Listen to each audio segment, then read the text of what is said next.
As we continue our retirement investing unit, we're going to move on to traditional IRAs. We've covered pension plans, we've covered 401ks and 403bs.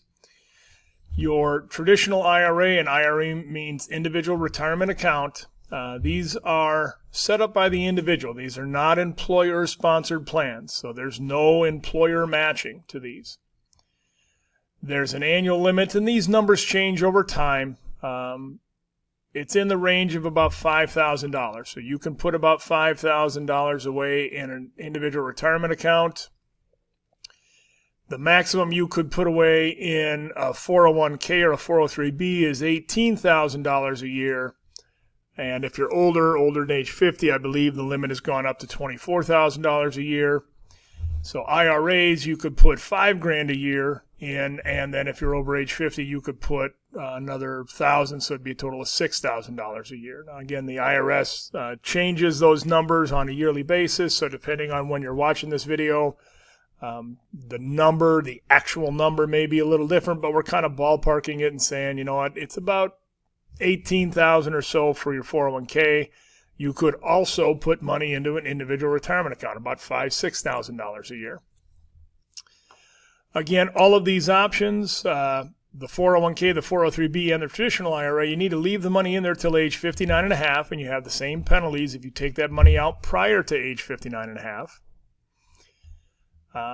Taxes are paid when you take that money out, so similar to the 401k and the 403b, because those were tax deferred. Now, these are after-tax dollars, so there's a little bit of difference there in the individual retirement account. You'll see a lot of people that will roll over their 401k or their 403b plans when they leave a company and put it into this individual retirement account. So when I left Prudential Life Insurance, Prudential, it's my money that I invested with Prudential in my 401k, but I no longer work for the company, so there's not a whole lot of incentive for them to, manage that money for me. It's my money and I'll get it, but if I don't really want those investments, because I only had a handful of choices when I had that.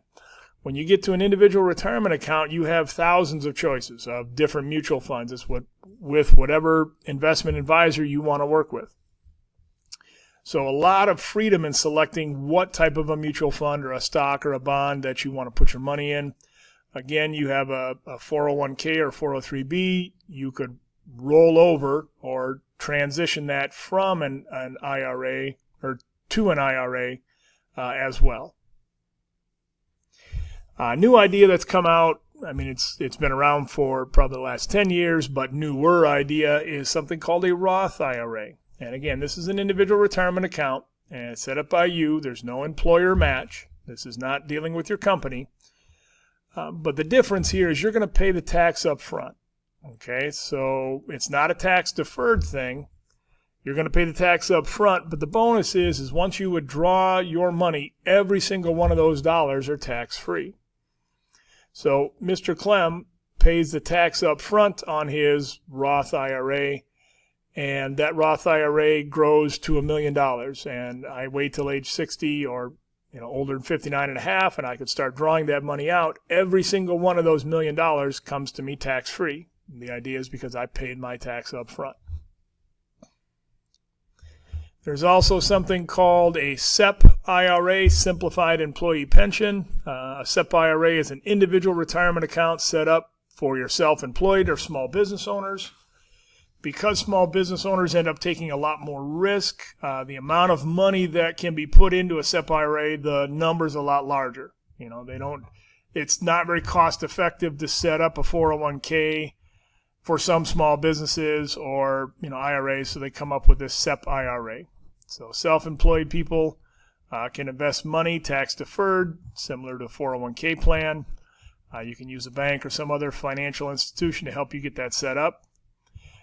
This is back in 2005, the number that I have there, but again, it's just to give you a little bit of flavor. You can put a lot more in at $42,000 a year.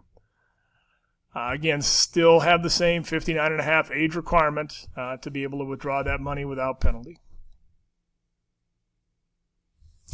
Another retirement investing option is something called an annuity. An annuity is purchase from an insurance company. And what they will do is they're going to pay a fixed stream of money over a specific period of time.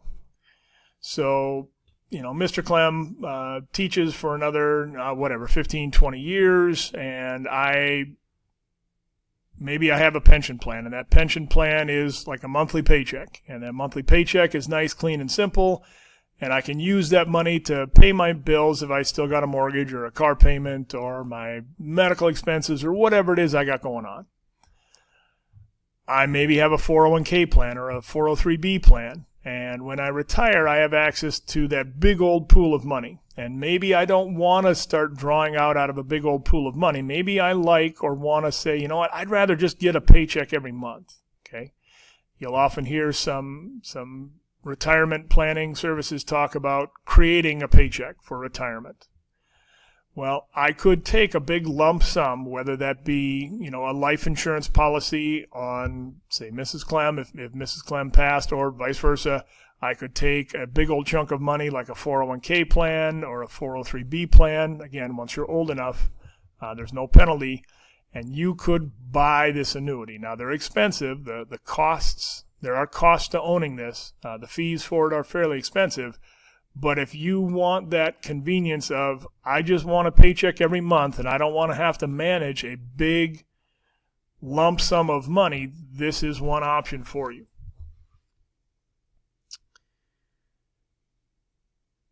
We are going to stop our video here on our retirement investing, and we're going to move on with the next video, and we're going to call that one estate planning.